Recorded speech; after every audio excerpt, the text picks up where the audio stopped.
방금 연세대학교 효력정지 그 이 신청이 기각됐죠. 좀 전에 지금 속보로 나오고 있던데 입시가 상황에 따라서는 새 판이 짜질 수도 있을 정도의 상황인데 재시험을 보느냐 아니면은 수시 논술 보이콧하고 아예 정시로 다 넘기느냐 여러 선택 변수들이 지금 남아있는 상황인데 연세대학교 이공계 261명이 만약에 정시로 넘어간다. 의대 모집 정원 학대 1,500명 중에서 1,000명이 수시에 배정이 됐고 500명이 정시에 배정이 됐는데도 이 난리인데 연세대급에서 정시에 이공계 261명의 상황 변수는 굉장히 큽니다. 모든 정시의 합격 점수에 상당한 영향을 미칠 수 있고 연세대학교 261명 수시 논술 선발 인원에 지금 현재 지원자 1444명 261명의 수시에서 지난해 연세대 논술 전형 88.2% 중복 합격에 따른 추가 합격으로 빠져나갔습니다. 그러면 그 88.2%라는 얘기는 연세대학교 수시 논술 전원이 중복 합격해서 서울대로 빠져나가든 의대로 빠져나가든 나갔다는 얘기가 되고 그 빈자리에 누군가 채웠고 그 빈자리에 연세대학교가 아닌 학생이 들어와서 채웠을 수 있고 그 연세대학교 아닌 대학에서 1차 떨어졌던 애가 추가 합격으로서 붙어서 들어갔을 수도 있고 성대가 됐든 한양대가 됐든 서강대학교가 됐든 자 이제 12월 13일부터 수시 합격자 발표가 되면서 예비번호가 이제 돌 텐데 예비번호가 최상단에서 정상적으로 돌 수 있느냐 그러면 내가 연세대학교 지원을 하지 않았었는데 수시로 예비번호를 바꿔서 붙으려고 하는 게 지금 보이지 않게 지금 현재 차단된 상황이다. 여러 지금 상황 변수가 지금 복잡하게 지금 얽혀가고 있는 상황인 거는 같습니다. 한 번도 정말 경험해보지 못했던 상황인데 우리가 연대 논술 별거 아니다 생각할 게 아니라 어떻게 보면 261명이 지금 그 안도 나오고 있단 말이에요. 정시로 넘겨버리자. 이랬을 때는 새 판입니다. 이 자료 다 엎어야 됩니다.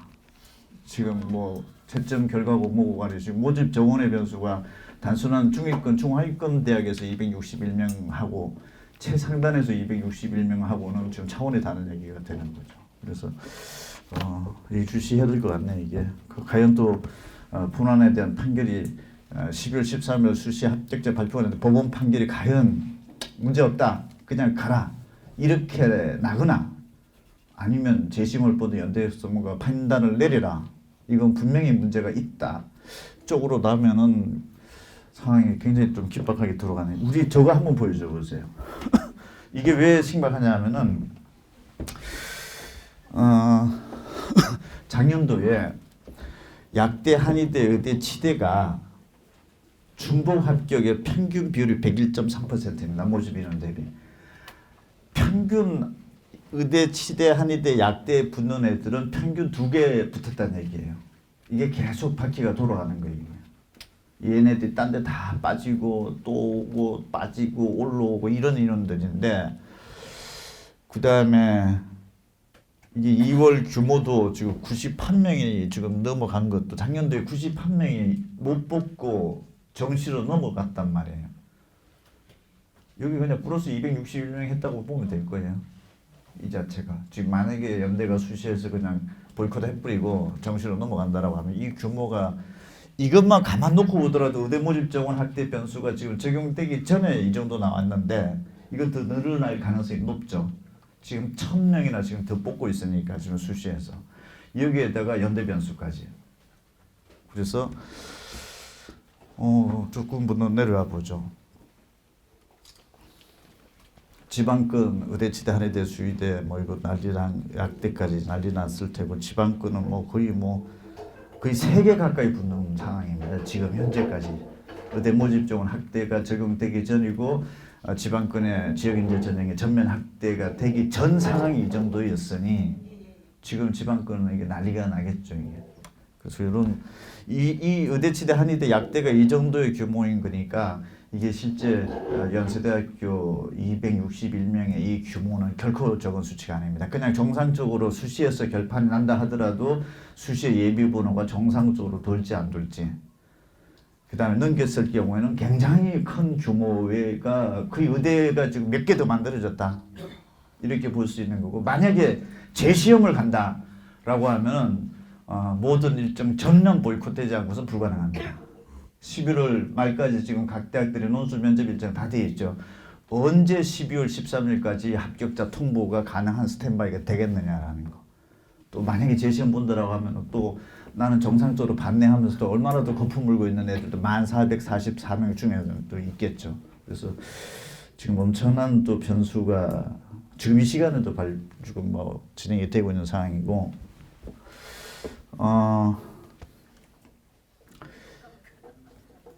수험생들 그 반응 조사한 거 또 올해 또 이게 그건 중간에 얘기합시다. 이제 잘 보고 얘기합시다.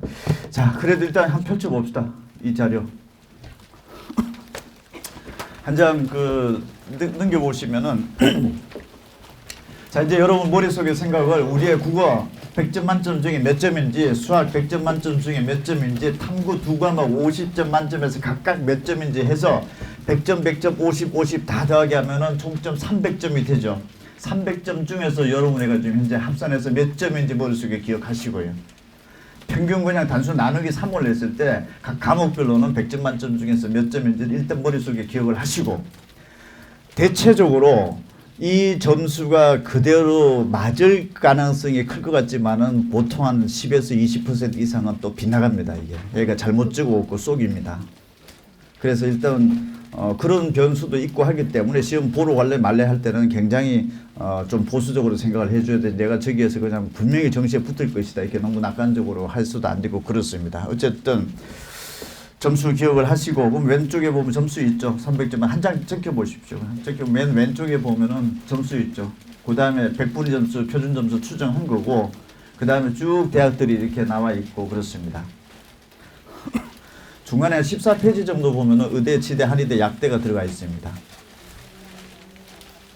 또 30페이지인가 30 맨 끝머리에 가보면은 무전공 선발을 또 별도로 뽑았습니다. 무전공 선발이 금년도에 첫 신설 확대되는 상황이기 때문에 과거 데이터가 없고 이 발표되는 데이터에 이제 참고치를 해야 되는 건데, 여러분들 이제 그걸 찾아가야 됩니다.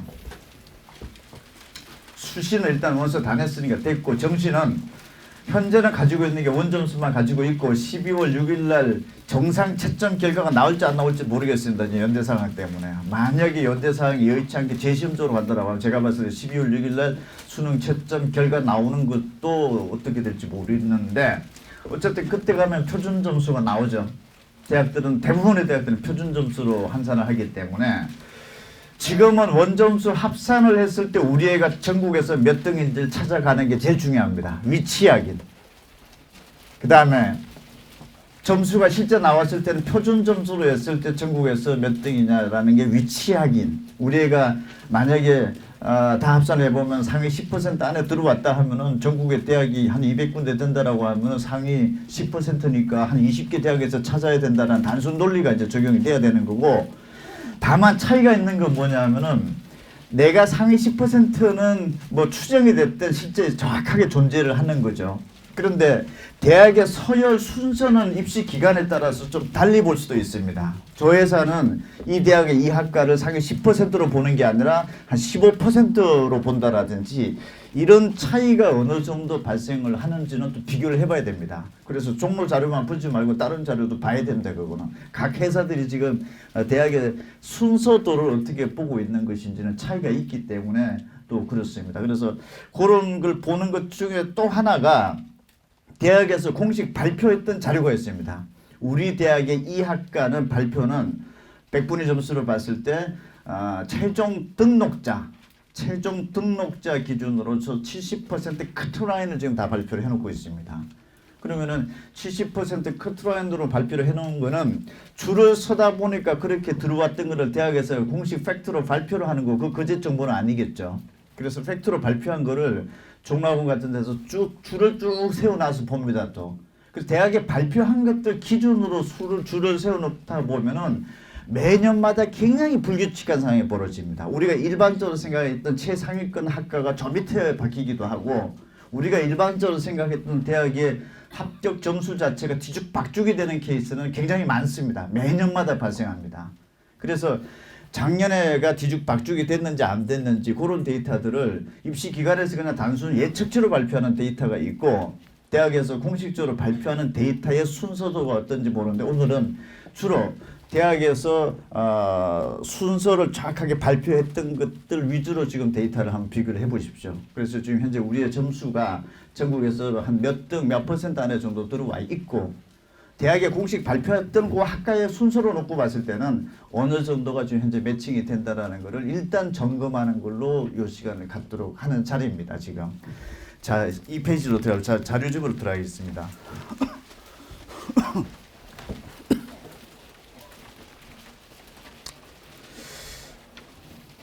수능시험 보고 난 다음에 바로 물어봤어요. 그랬더니 매우 어렵다 보통.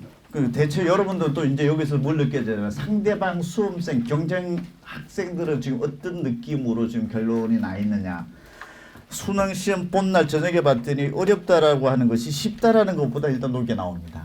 어렵다. 우리 지금 다 쉽게 나와 있고 주변에 소문에는 만점자 속출이다 이렇게 돼 있는데 전반적으로 놓고 봤을 때는 어렵다라는 반응이 쉽다라는 보다 현재로서는 좀 더 나오기도 하고 그렇습니다. 그 다음에 탐구 과목이 제일 어려웠습니다라고 하는 게 60%가 지금 나오고 있고 그리고 여러분들은 만약에 탐구 과목을 잘 봤다 싶으면 다른 애들 못 봤는데 좀 잘 본 경쟁력이 있는 거고 탐구를 못 봤다면 다 못 본 것 중에서 그냥 못 봤구나 생각을 하고 일단 대강 이렇게 판단을 해야 되고 탐구 두 과목 모두 어려웠다가 한 58% 나왔고 두 과목 중 한 과목이 어렵다 32.9% 이렇게 되어 있고 이번 시험을 보고 나서 앞으로 정시에 원서 낼 때 상향 지원보다는 하향 쪽으로 조금 생각을 하고 있다. 이런 부분들이 지금 조금 어렵다는 반응이죠. 누가 내 전화기 갖고 좀 가주십시오.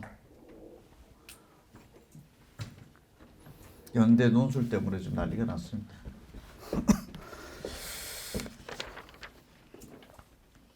오늘 어저께 제가 조사한 걸 좀 예를 들어볼래요? 지금 그 난이도 하루 이틀 정도 제가 어제 아침에 제가 한번 또 풀을 돌려보고 있었던 건데 이거는 뭐죠? 맨 밑에 그 저기 현재 그 이거 말고 가장 어렵다라고 하는 바 오케이. 수능에서 가장 변별력이 높은 과목으로 지정된 인문계열은 거의 71.1%가 탐구 쪽에 지금 찍고 있고요. 자연계열이 59.6%. 인문이든 자연이든 간에 어쨌든 탐구 변수가 중요할 것 같다라고 모든 수험생들이 현재 이 시각에도 어제 아침까지도 지금 현재 이렇게 답변이 나오고 있는 거 보면 탐구 변수가 중요하게 가긴 가는 것 같아요. 그리고 또 탐구 변수 중에 하나가 올해 자연계 학생 중에서 가탐 대신에 한 과목을 사탐으로 선택한 학생들을 저희가 돌려보니까 12점 몇 %였죠. 그 위에 한번 보면은 저희 표본으로 돌려봤더니 여기 자료 없나요? 이건 예상이고 앞으로 예상을 이렇게 하는 거고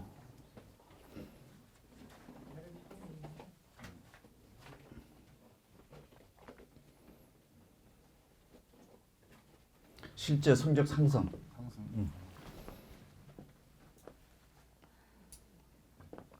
자연계 학생 중에서 저희 추적 표본에 봐도 12.8%가 사탐으로 갈아탔더라고요. 12.8% 정도가 갈아탔는데 사탐 한 과목으로 갈아탄 애가 57.7%. 그러니까 사탐 두 과목으로 다 갈아타는 것보다 한 과목으로 갈아탄 게 더 많고 그 두 과목 다 갈아탄 것도 꽤 많네요. 지금 상황 제가 보니까. 그 다음에 또 하나가 성적 어땠느냐 지금 현재 가채점 결과 사탐 두 과목으로 변경했던 애들 중에서 100%가 성적 상승했다. 그 전에보다 한 과목으로 했던 애가 75%. 어쨌든 상승이 훨씬 더 지금 압도적으로 많네요. 현재 상황에는. 그 다음에 성적 상승 정도는 엉망진창인 100분위 점수에서 거의 80%가 평균적으로 저렇게 올라와 있는 상황이 굉장히 조금 급상승을 했다 이렇게는 나오는 상황입니다. 그래서 가탐 선택하다가 사탐으로 들어왔던 애가 대박이 난 케이스도 꽤 있을 수 있구나 이런 게 지금 감지가 될 수 있고 문과 쪽에서 저렇게 또 폭등적으로 지금 이과 애들이 넘어왔는데 탐구에서 요 변수가 지금 현재 결론적으로는 이게 내년도 입시에서 굉장히 중대 변수가 될 거는 같은데 이렇게 되면 다 갈아타지 않을까 싶어요. 그냥 만만한 거 하나 선택해놓고 등급 나오는 게 최고인 거고 점수 올리는 게 최고인 것이지 저기에 시간 낭비해서 4등급 찍고 있을 바에는 빨리 갈아타서 1, 2등급 찍어버리고 하는 이 변수가 재수를 했던 반수를 하던 학생들에게는 상당히 지금 현재 주요 사항으로 지금 가고 있는 분위기인 것 같아요. 그래서 저는 망친 애들이 많지 않겠냐 싶었는데 현재 채점, 표본 조사 돌려본 바로는 현재 이런 상황이 나타나기도 합니다. 지금. 자, 3페이지 보시면은 자, 1단계로서 이거 문제 분석할 때 우리 강사들 먼저 풀어보죠. 강사들 먼저 풀어보면 일단 쉽다 비슷하다. 영어 비슷하다 얘기 자체는 작년에 어려웠습니다. 4.7%가 90점 넘어서 비슷하다는 요거도 우리 회사는 만만치 않게 보고 있고 다른 회사는 10% 훨씬 넘는 대로 좀 보고 있기도 한데 어쨌든 우리 강사들 반응은 이렇고 2단계 때 보면은 요거는 또 그날 시험 보는 날 대학생 애들도 또 돈 주고 알바 씁니다. 그래서 한 풀어보라고 작년에 너 몇 점 맞았냐 해가지고 그래서 정시로 들어갔던 애들 풀어봤더니 국어는 한 3.5점 정도 더 높게 나오더라고. 얘가 수능 그 직전 연도의 국어 점수와 이번 연도 거를 똑같은 시간을 주고 풀어보게 해봤더니 한 4점 가까이 높게 나와 2점짜리 2개 정도 더 맞은 상황이 되는 거죠. 그래서 요거 국어가 조금 쉬워지는 방향으로 대학생들 작년에 봤던 애들도 비슷한 추세가 나오겠구나. 수학은 점수가 너무 안 나와가지고 이거는 치웠습니다. 그래서 뭐 수학은 공부 안 했구나 그냥 대학 들어가서 이런 정도 결론이었고 4페이지 보면은 고등학교 2학년 애들 그날 학교 안 갔죠. 너네들 중에서 수능 끝낸 애들 학원 애들 다 들어올 때 318명 들어와서 시험을 봤는데 보통 이게 표본이 작년 그 표본하고 올해 표본도 다르죠. 학생이 다르니까 시험지도 다르죠.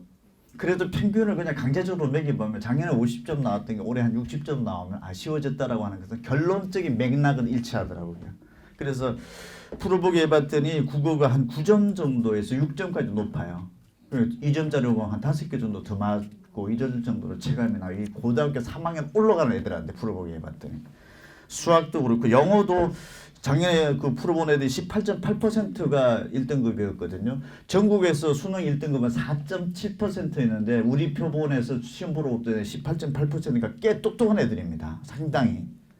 그리고 올해도 18.9% 그대로 나타나. 영어는 비슷하고 수학과 국어는 조금 점수가 잘 나오는 전반적인 상황으로 이렇게 지금 현재 나타났었고 5페이지 보면은 시험 끝나고 이제 집에 온 애들한테 이제 물어봅니다. 막 강제적으로.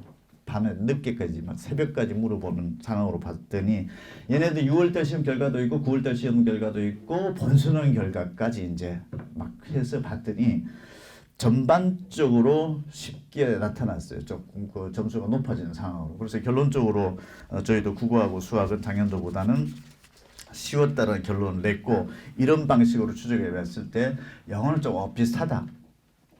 선생들의 반응하고 좀 일치되는 걸로 해서 한 6%좀 넘어가는 쪽, 6.2% 정도로 지금 현재 예상을 하고 있고 타사에서 10%가 넘어간다라는 것까지 좀 약간 어긋나 있습니다. 영어 같은 경우에는 요렇게 지금 현재 추적이 돼서 나온 게 지금 이런 자료가 1차적으로 이제 나오게 된 프로세스를 좀 얘기를 한 거고 그다음에 7페이지 보면은 이렇게 점수를 추정해봤더니 국어는 작년도 같은 경우에는 다 맞고 한 개도 안 틀렸다라면 150점이 찍혀 나왔어요. 표준 점수가. 근데 올해는 다 맞았다 하더라도 한 136점대가 나오겠다 싶으면은 다 맞은 애가 표준 점수 갖고 들어오는 거는 14점이 깎이는 겁니다.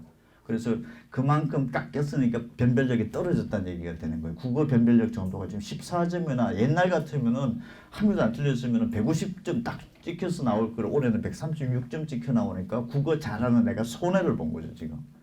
그래서 국어가 주력 핵심 경쟁력 최상위권 애들은 같이 이제 동점 구간에 다 묶여버릴 수밖에 없는 상황이 된 거고 그걸 좀 못 봤다 싶으면은 그래도 다행이다. 이게 좀 덜 깎이겠구나라고 생각을 하는 상황이고 수학은 148점이 작년에 찍혀 나왔죠.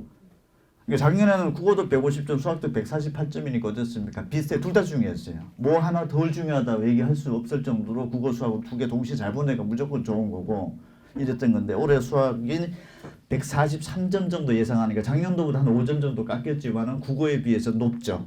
그래서 수학과 국어로 봤을 때는 국어 잘했던 것보다 수학 잘했던 게 경쟁력이 높게 일단 이게 높은 점수가 찍혀 나올 것 같으니까요.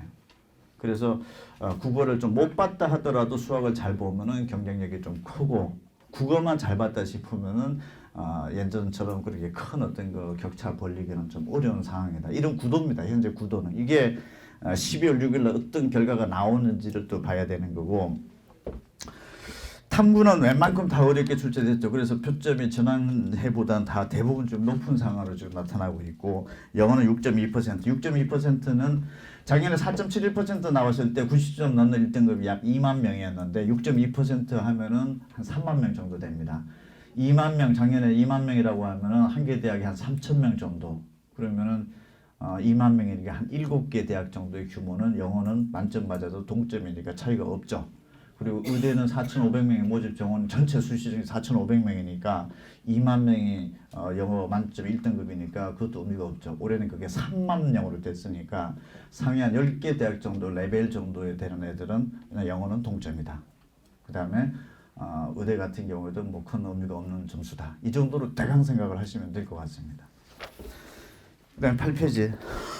그래서 원점수가 좀 높아지는 상황으로 나오는. 그러니까 작년에 80점 맞을게 올해는 88점 맞는다 이런 식으로 되니까 원점수 그 대학 그 입시 그 예상 점수는 원점수 기준으로 좀 높게 나오는 거고 12월 6일날 채점 결과가 나오면 쉽게 출제됐으니까 표점이 낮아진 거죠. 그러면은 12월 6일부터 보도자료로 나올 때는 지난해 표준 점수보다는 합격선이 몇 점 정도 하락 예상입니다. 이렇게 나오는 거고 지금 현재까지는 원점수 기준으로만 상승이 몇 점 됩니다. 이렇게 100점 만점할 그런 구도입니다.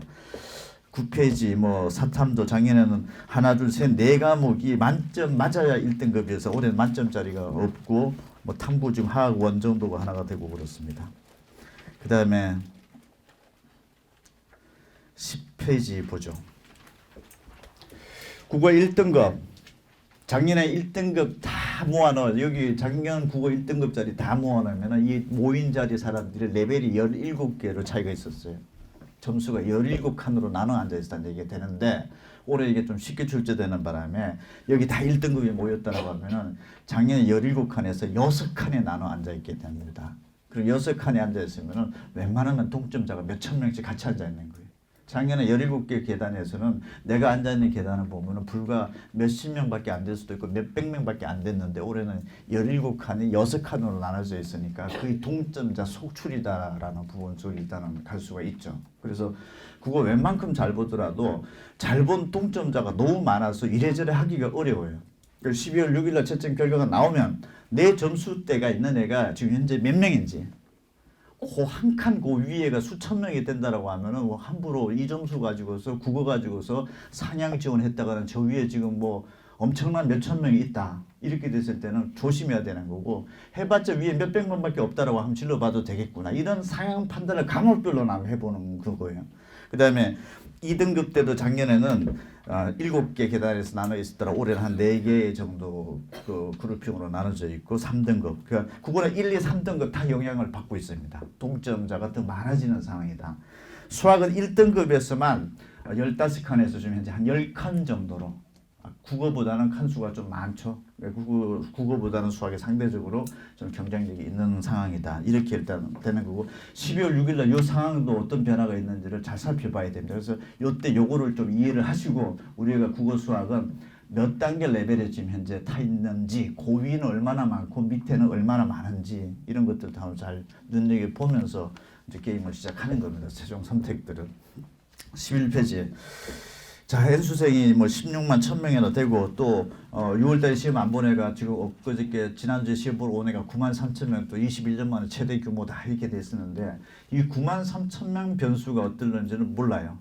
아무도 모릅니다. 이거는 시험도 안 봤던 애들이고 셀 수도 없는 거고 진짜 공부 못한 애가 9만 3천명 다 들어왔다고 하면은 고3들은 성적이 올라갈 수도 있어요.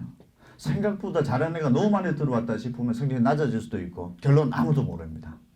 그래서 웬만큼 커트라인 점수대에 들어와 있다라고 하면은 수시 수능 최저 못 맞췄다고 해가지고서 논술시험장 안 가지 말고 좀 가보라 이런 식으로 얘기를 하고 이거 다 빗나갈 수 있습니다. 수능 등급 커트라인 예측은 이 특히 93,000명 변수 때문에. 성균관대학교 논술시험 지난주에 봐봤더니 결시율이 53%대요. 시험장에 왔더니 53%가 안 나오고 47%가 나오고 작년도보다 한 3% 정도 더 안 왔대요. 시험 보러. 안 왔던 원인이 뭘까 하면은 수능 최저 굉장히 요구하는 대학이죠. 둘 정도 요구하는 대학이니까 못 맞출 가능성이 높지 않겠느냐. 그 조금 걱정스럽게 생각을 하고 있더라고요. 그런 어떤 상황이고, 그러니까 좀 기대를 하시고요. 너무 뭐 비관하지 말고 지금 현재 상태를 가지고서. 그리고 13페이지. 탐구 과목에서 특이사항을 보면은 일단 사탐이 17.5%나 증가됐습니다. 사회문화하고 생활을 가지고 사회문화는 지금 43,998명, 43,000명을 4%, 11%, 23%까지 1, 2, 3등급이니까 3등급 이내 구간대가 전년도보다 한 10,000명 많아지는 구조네요.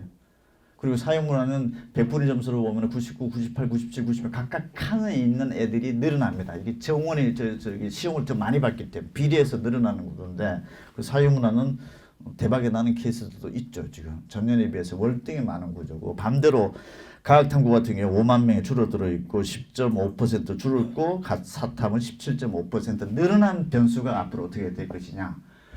화학 같은 경우에는 화학원 같은 경우에는 이게 2022학년도부터 이게 통합수능으로 되면서 통합수능 이전에는 문과는 사회 2개, 과학 2개 이렇게 딱딱딱 특정을 해서 했어야 되는데 2022학년도 이후부터 통합수능으로 바뀌어지면서 과학이든 사회가 됐든 네가 알아서 2개 하라 이렇게 이제 바뀌어졌던 거고 올해 갑자기 주요 대학들이 뒤에 나올 텐데 이게 사탐도 인정을 해주다 보니까 이과가 사탐을 선택하는 쪽으로 갈아탔는데 화학원 같은 경우에는 2022학년도에 비해서 금년도가 수능 접수자 기준으로는 반토막입니다. 지금. 그래서 내년도에 다시 준비를 하려고 하는 학생들, 고등학교 3학년 화학원을 선택하는 학생들 고민이 많습니다. 지금 이게. 저렇게 애들이 줄어서 이거 손해보는 것 아닌가 걱정이 엄청나게 많더라고요. 지금. 그래서 저희도 이런 조사들을 좀 해가면서 다음 주 정도면은 예비 고3 학생들에게도 뭔가 정보를 좀 주려고 하는 지금 뭔가 좀 조사도 하고 있는 상황인데 어쨌든 상황은 그렇습니다. 그 다음에 14페이지. 여러분들 원점수를 왼쪽에 갖다 놓고 원점수 머릿속에 기억을 하고 오른쪽으로 가봤더니 표준 점수가 몇 점이고 백분위 점수가 몇 점이다. 특히 백분위 점수를 잘 기억을 해야 됩니다. 백분위 점수가 예를 들어서 우리 애가 90점인데 원점수가 백분위 점수가 92점이다라고 하면은 상위 8% 안에 들어와 있다는 얘기가 되는 겁니다. 그래서 상위 8% 안에 들어와 있는 국어 라인인 거니까 국어로 봤을 때는 상위 8% 대학을 찾아도 되는 거다라 일단 생각을 그렇게 일단 해봐야 되고 요거를 국어, 수학 다 있으니까 한번 14페이지부터 19페이지까지는 내 점수 동그라미 쳐놓고 집에 가서 하게 보시면 백분위 점수 쪽으로. 이게 또 실제 이렇게 됐을 때 종로에서 이렇게 추정을 했을 때 12월 6일 날 채점 결과가 나오니까 이게 좀 바뀌어졌는지 안 바뀌어졌는지도 보시고 오히려 당초 예상했던 것보다는 우리 애가 백분위 점수가 좋게 나왔네. 아니면 조금 더 나쁘게 나왔네. 이런 것도 판단하면서 변화도 또 생각을 해봐야 되는 거예요. 아, 당초 예측치보다 우리 애는 지금 현재 살짝 지금 뭔가 좀 빗나가고 있는 대열이 있었구나라고 하면서 다시 재점검을 또 해야 되는 거예요. 빗나갈 수 충분히 있습니다. 이거는 어떤 회사든지 간에 이 부분은. 그래서 이렇게 일단 생각을 하고 이런 상황 변화가 어땠는지도 일단 머릿속에 메모를 하고 있으라는 얘기예요. 11월 6일 채점 결과 나올 때까지. 그 다음에 20페이지는 국어하고 수학하고 탐구를 원점수로 다 더하기 해봤더니 예를 들어서 인문계에서 290점이다. 한번 동그라미 쳐보면은 이 290점짜리 애들이 종로학원 표본조사로 봤을 때는 국어는 평균이 98점이고 수학은 94점이고 탐구는 두 과목 합쳐서 98점 정도의 평균이다라고 했는데 우리 애는 총점은 290점 똑같은데 국어는 전국 평균보다 좀 높게 나오고 있는지 우리 애가 낮게 나오고 있는지 총점은 똑같은데 어떤 과목에서 평균보다 우리 애가 고점 한 1, 2점이라도 높게 형성이 되어 있으면 그 또래 애들 중에서 그 과목이 경쟁력이 있다 없다가 또 판단이 되겠죠. 그러면 우리 애는 국어 과목이 상대적으로 지금 현재 동점자 분포상으로 봤을 때는 유리한 과목이 국어다라고 생각하면은 야, 국어 과목에 가중치를 주고 핸디캡을 주는 대학이 어디 있고 이런 것들도 한번 생각을 해야 된다라는 거. 그래서 나중에 대학 학과를 최종 선택하는 데 있어서도 이런 변수도 지금 작동을 했는지 안 했는지도 좀 물어보기도 하고 또 의문도 가져보기도 하고 좀 해보십시오. 그래서 뭐 과목별 유불리, 대학별 뭐 가중치 적용 방식 등을 잘 고려해야 된다 이런 얘기를 할 때 여러분들이 판단할 수 있는 비교 지표라고 일단 생각을 하죠. 이거는 어디서 구할 수가 없는 거니까 종합원에서 예측하고 이런 부분도 일단은 한번 볼 수밖에 없습니다. 이 부분들은. 그다음에 28페이지 저기 국어, 수학, 인문, 자연 지금 다 돼 있으니까 참고해 보시고 28페이지 정답 눌러놓고 보면은 어제도 보니까 그 메가가 좀 뭐 어려운 부분의 문제는 뭐 굉장히 많이 빠졌다 이렇게 발표를 하고 그러던데 뭐 전반적으로 그런 거는 같은데 그렇죠. 저희 회사 정답률 보면은 꽤 어려운 문제도 있습니다. 그래서 정답률이 국어도 보면은 뭐 몇 번 같은 경우에는 뭐 퍼센티지가 몇 퍼센트밖에 안 된다. 킬러 문항으로 특정은 안 되는데 정답률로 놓고 봤을 때는 손 못 대는 문제들도 꽤 있었구나라고 하는 정도는 일단 체크를 해야 될 것 같아요. 그래서 29페이지 올해 작년하고 올해하고 한번 보면서 31페이지 수학 22번 같은 경우에는 참 어렵죠. 정답률 우리가 요 정도 나오니까 아마 전국 상황으로 놓고 봤을 때는 작년에 0.8%까지 EBS에서 추정하는 문제였는데 22번 요 문제가. 근데 올해도 수율 문제가 이렇게 어렵게 나타났다.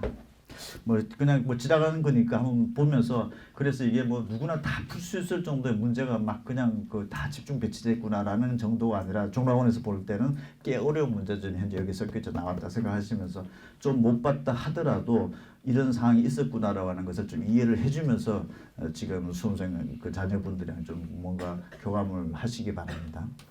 그다음에 34페이지 문이과 격차. 종로학원에서 표본조사 돌려봤을 때 금년도 수능시험 보고서 수학 1등급 다 모아놓으면 92.3%가 수학은 이과일 거다. 이렇게 지금 현재 추정치가 나오고 있습니다. 그럼 이거는 작년도까지만 하더라도 이과에서 문과 교차 지원, 교차 문과 침공 이런 얘기만 했었는데 올해는 무전공 선발 중에서도 유형원, 문과, 이과 다 원선에서 일단 붙고 나서 컴퓨터로 갈지 국문학과로 갈지 최종 선택할 유형원에서 수학 점수가 이렇게 큰 격차가 나오면은 문과생들이 조금 위축되지 않을까라는 생각을 해봐야 되고 또 그렇고요. 그다음에 또 국어도 보면은 탐구 영역 기준으로 분류를 해봤더니 국어도 1등급 다 모아놓으면은 이과가 84.1%로 현재 추정되는 상황입니다. 그래서 이런 부분들이 무전공 선발 전형의 원서를 낼 때는 생각을 해야 되고 또 문과 학생들은 이과가 다 찾았으니 문과는 큰일 났다라고 볼 게 아니라 문과에서 고득점이 그리 없으니까 점수가 조금 여유 있게 붙을 수도 있다. 또 이런 상황을 해야 되지. 뭐 전체가 지금 압도적으로 90% 이상이 지금 현재 1등급 자리가 없다라고 판정이 되면 없는 건 없는 거죠. 그렇다고 해가지고 갑자기 뭐 모집 정원이 바뀌는. 다만 유형 원 같은 경우에는 조금 신중하게 접근해야 된다. 그 정도. 이 차이로 놓고 봤을 때는 꽤 크지 않을까 싶습니다. 이 정도 되면. 그 다음에 이 35페이지 이게 12월 6일 되면 저희도 이제 버전이 바뀌어져서 나오는데 국어 같은 경우에 뭐 1등급에서 2022학년도, 2023학년도, 2024학년도로 보면은 국어에서 만약 131점이다라고 하면은 전국에서 17,914명 정도가 추정이 되는데 이 중에서 1,398명이 지금 자연계고 7,516명이 인문계라면은 우리 애가 그날 점수를 받아왔다.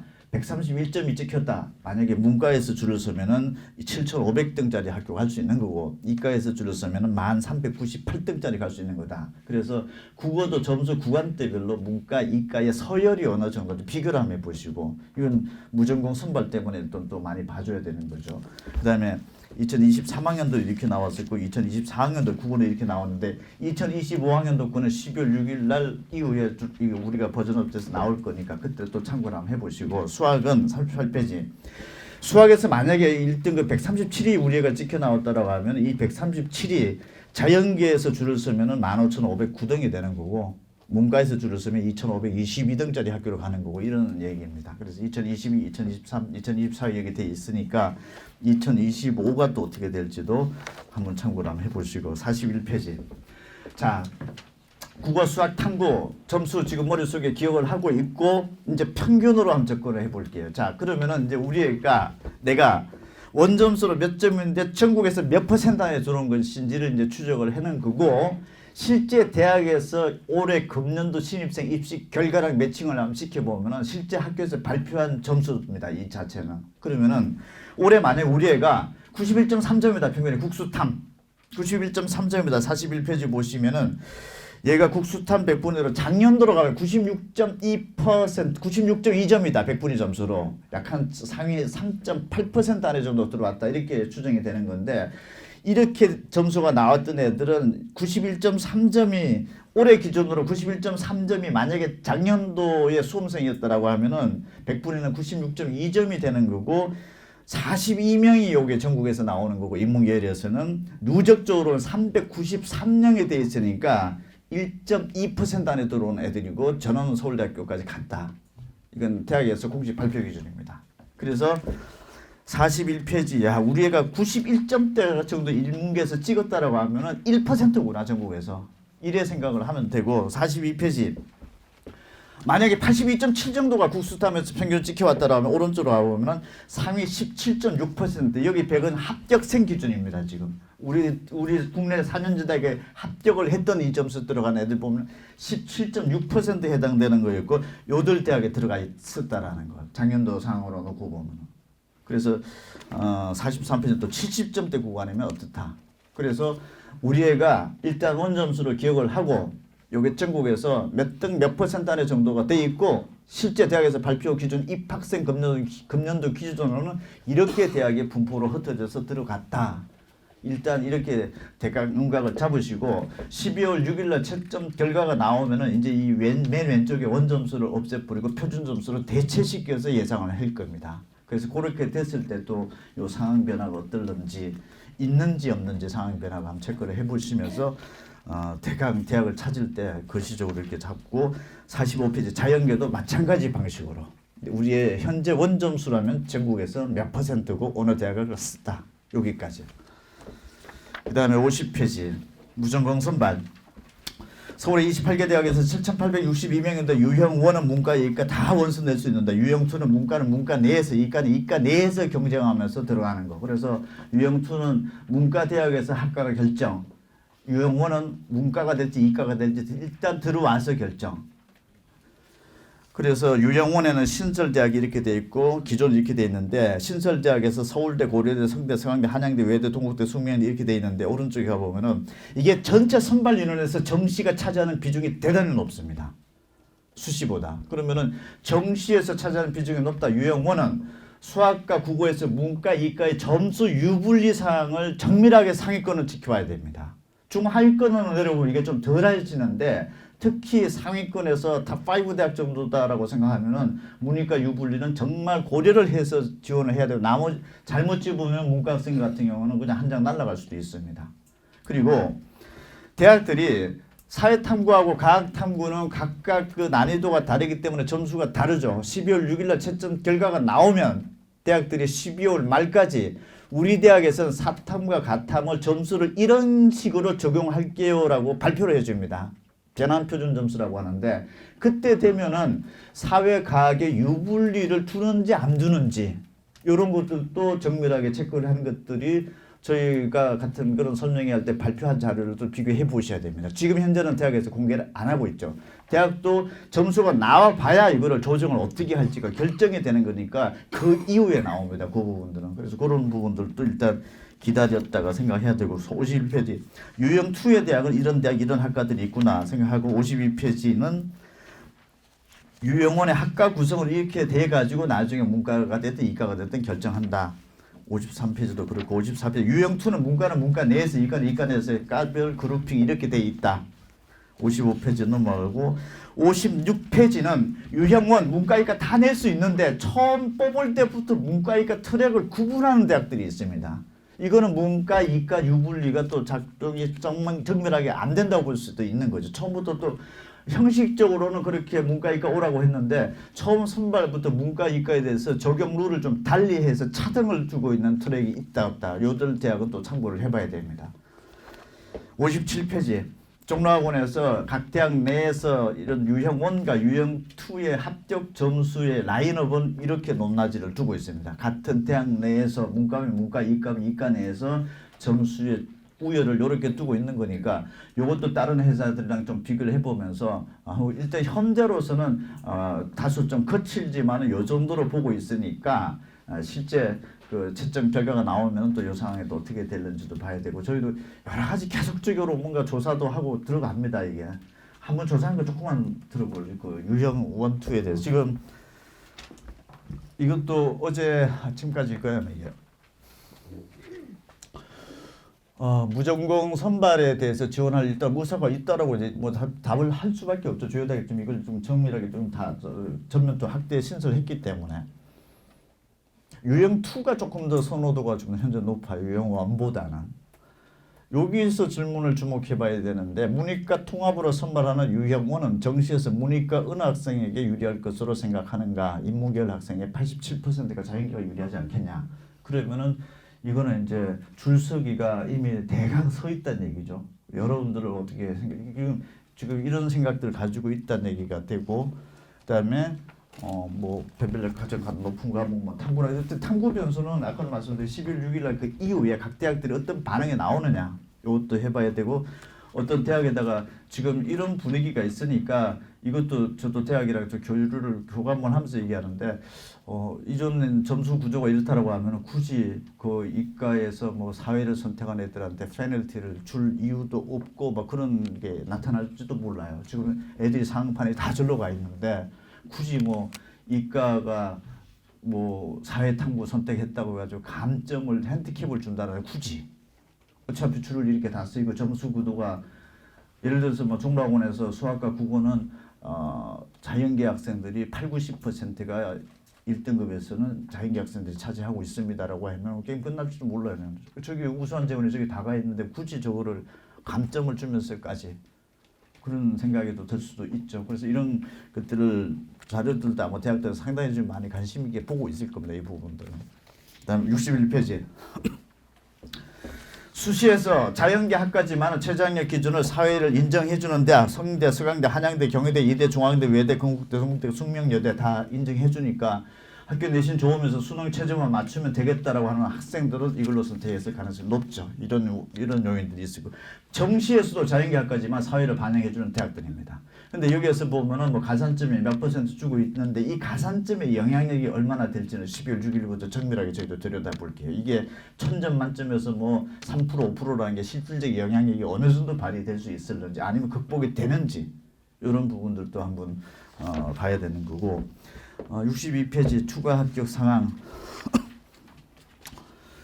정시에서 추가 합격 상황은 정시는 의대 같은 경우 아까 99.2%가 수시에서 중복 합격이라고 그랬죠. 정시는 145.9%니까 평균적으로 2.5개 대학 붙는다는 게 정시의 추가 합격률이 더 높습니다. 지금 또 의대 모집적으로 확대가 돼 있고 만에 하나 연세대학교까지 뭐 이렇게 변수가 들어오기 시작한다라고 하면 이건 더 많이 돌 수도 있고 그렇죠. 훨씬 더 많이 돌 수 있는 거고 많이 돌면 돌수록 내가 의대나 치대나 한의대나 약대 아무 상관이 없지만 자연계 일반학과 더 돌 수 있죠. 그걸로 쭉쭉쭉 빠져나갈 수 있는 상황이 벌어지는 거니까. 그래서 금년도는 수시 합격자 발표 상황을 굉장히 관심 있게 봐야 됩니다. 모든 게 지금 무전공도 처음이죠. 의대 모집 정원도 처음이죠.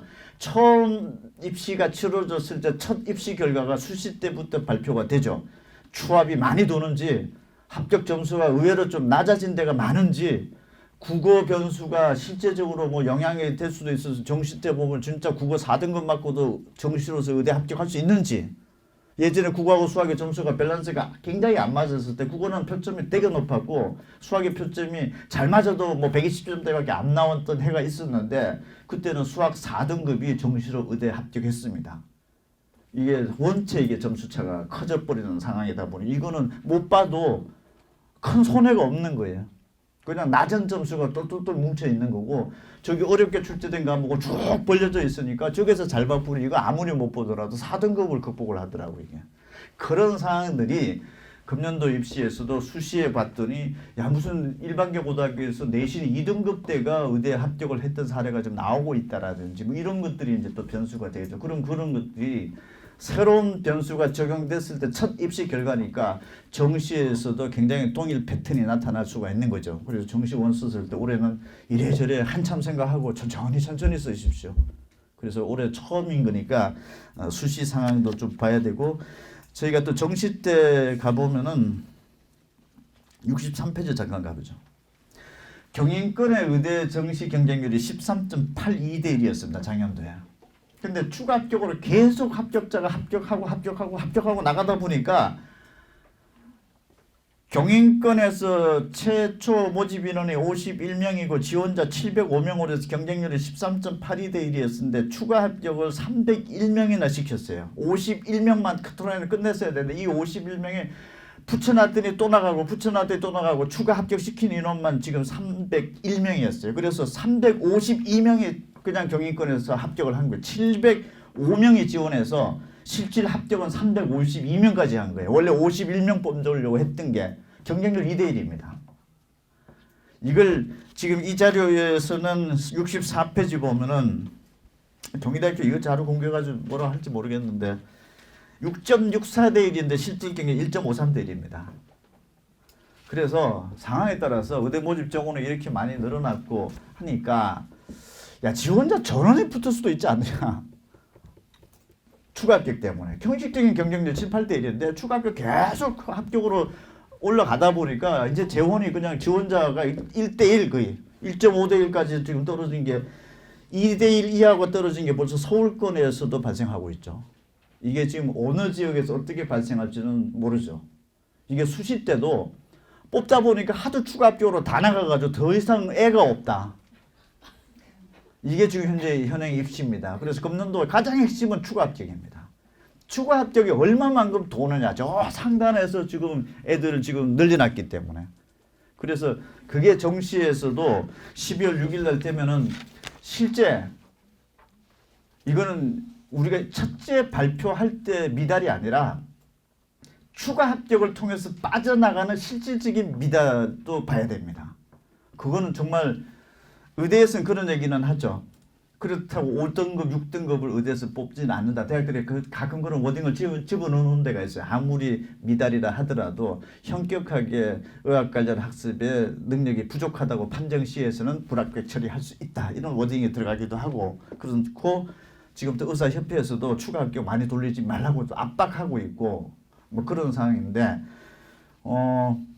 정시에서 의대 만약에 추가 합격을 1차로 할지 2차로 할지 3차로 할지 4차로 할지 5차로 할지 대학 마음이에요. 그 룰은 없습니다. 근데 그걸 만약에 줄이라고 계속 압박을 하는 거예요. 지금 저쪽에서. 그러면은 만약에 1차에서 끝내버리고 나면은 대한민국 정시 의대는 거의 절반 이상 못 뽑는 대학 속출할 겁니다. 다 빠져서 뜰로 다 갔는데 더 이상 추가 합격 발표하지 말라. 야, 내년도 애들 콩나물 시루 같은 데서 어떻게 강의하려고 그럽니까? 이제 대학에서 막 그런 논리를 들이대고 하면은 금년도 의대 모집 정원 원래 1,500명대로 다 뽑을지 안 뽑을지는 아직 모릅니다. 정시 때 또 그런 작동이 되기 시작하면 정시 때 만약에 못 뽑으면 어떻게 됩니까? 추가 모집에 나서야 되거든요. 추가 모집에 나설지 말지는 대학의 판단입니다. 그건 룰도 없어요, 그냥.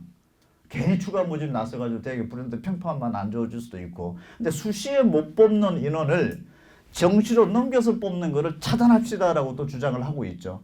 그러면은 올해 또 의대 모집 정원이 많이 늘었기 때문에 추가 수시에서 하도 빠져나가서 12월 27일 밤 10시까지 땡 해가지고서 그때 못 채우면 빵꾸 생기는 거죠.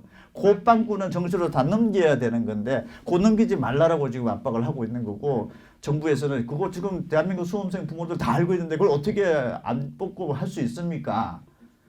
이런 것들도 봐야 되는 거예요. 그러면은 정시에 인원의 변화가 생길 수 있는 거고 또 정시도 뽑는 거는 뭐 600명 뽑기로 했다라고 하더라도 막상 핵심은 추가 합격이에요.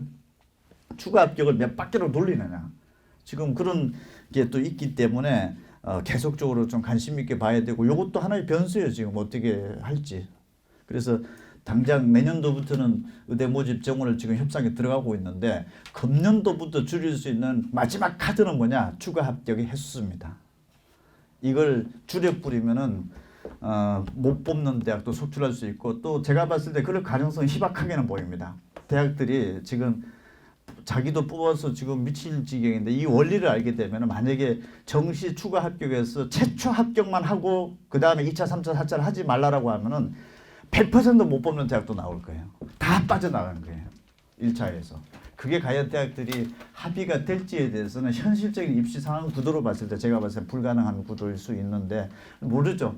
이게 또 각 대학들의 국립대학이냐 그렇지 사립대학이냐의 또 성향이 또 달라질 수도 있는 거고 모르겠습니다. 그런 변수도 일단은 조금 남아 있는데 뭐 그것까지 걱정할 필요는 있긴 한데 뭐 어떻게 강력하게 항의하십시오. 왜냐하면 금년도 여러분들한테 직결되는 상황인 거기 때문에. 그래서 작년도에는 수시에 못 뽑은 애들을 정시로 다 넘기는데 못 뽑는 게 말이 됩니까? 바로 소송하고 난리 나겠죠.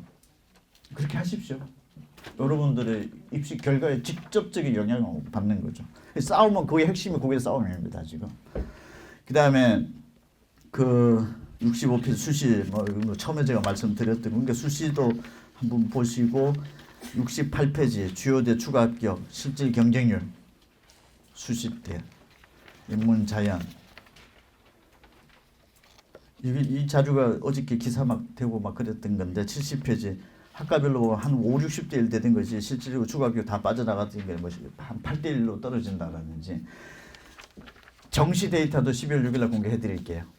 그래서 실질적인 구멍은 거기서 찾는 거예요. 그게 추가 합격 다 빠져나가서 막판에 그리고 또 여기 합격자 발표는 70% 커트라인이잖아요. 지금 대학에서 발표하는 거는 80, 90, 100은 공개가 안 됐으니까 그만큼 또 룸은 있는 거예요. 여기 점수다라고 하면 그 자꾸 누구한테 물어볼 필요도 없어요. 딴 사람도 아무도 몰라요.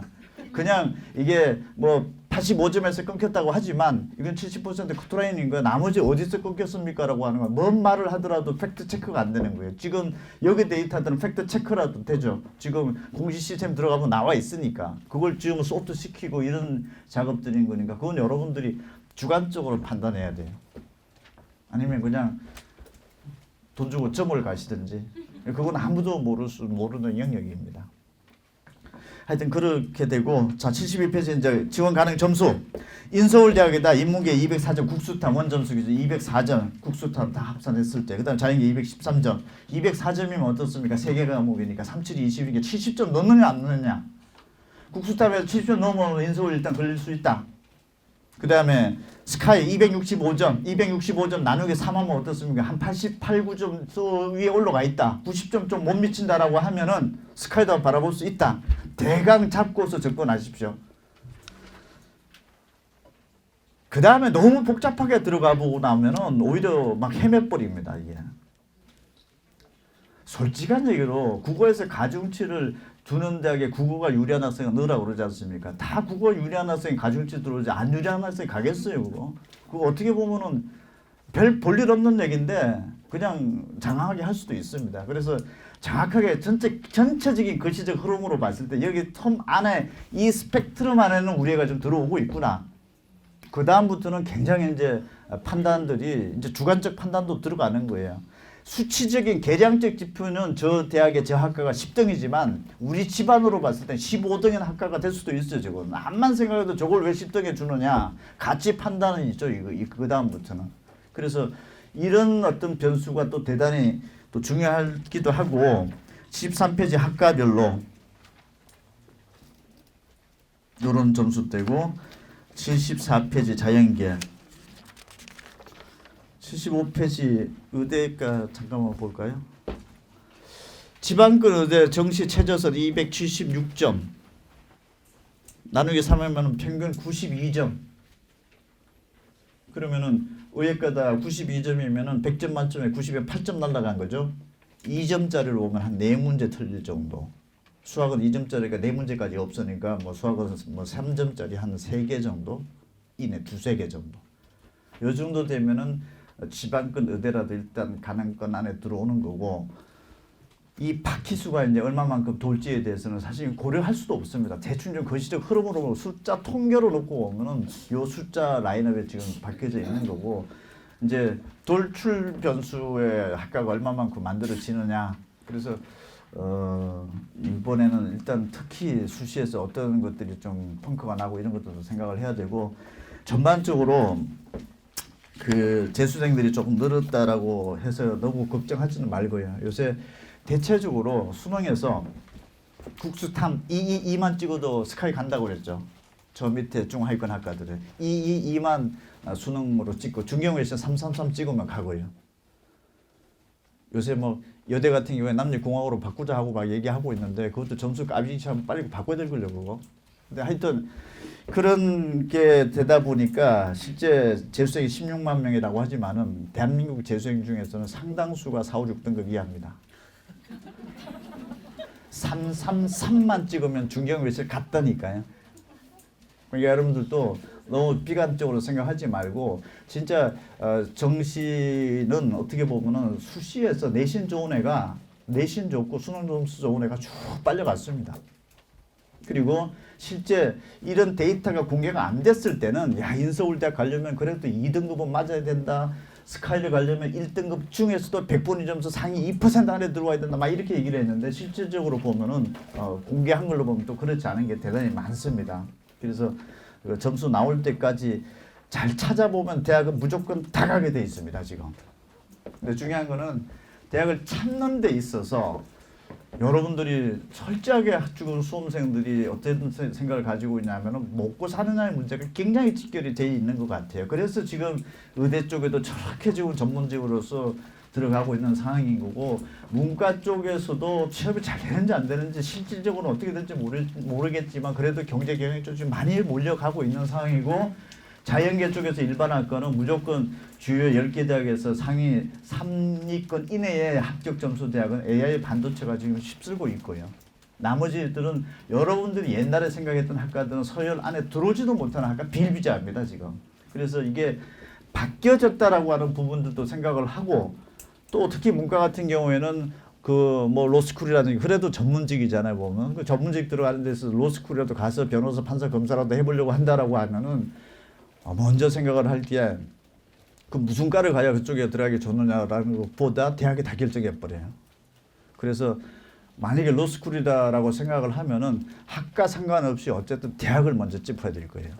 그래서 그 대학의 로스쿨의 그 선발 기준 자체가 교수들의 면접 점수가 있어요. 그 면접 점수가 그 리트 시험이라든지 영어 공인 점수보다 많습니다. 그래서 연세대 로스쿨 가려면 고대 가면 안 붙여줘요. 고대 로스쿨 가면 연대 가면 안 붙여줘요. 서울대 가야 되고. 그리고 또 지방권에 가보면은 지방권에는 로스쿨이 있는 대학들이 원광대학교 로스쿨이 있으면은 원광대 출신 한 명 뽑거든요. 그런데 로스쿨은 또 지역인재 전형이라는 게 또 있어요. 그 지역에서 또 10% 15%까지 뽑으라고 하는 또 룰이 있습니다. 그러면은 지방권에서 예를 들어서 강원대학교 가보면은 강원대 출신 한 명이에요. 연세대 미대가 6명이더라고요. 강원권 지역인재 전형에 해당하는 티오가 있으니까 그래서 그 호남권에 가보면은 저기 로스쿨 있는 데가 원광대 한 명인데 그게 또 가보면은 전남대 전북대가 또 차지하고 있죠.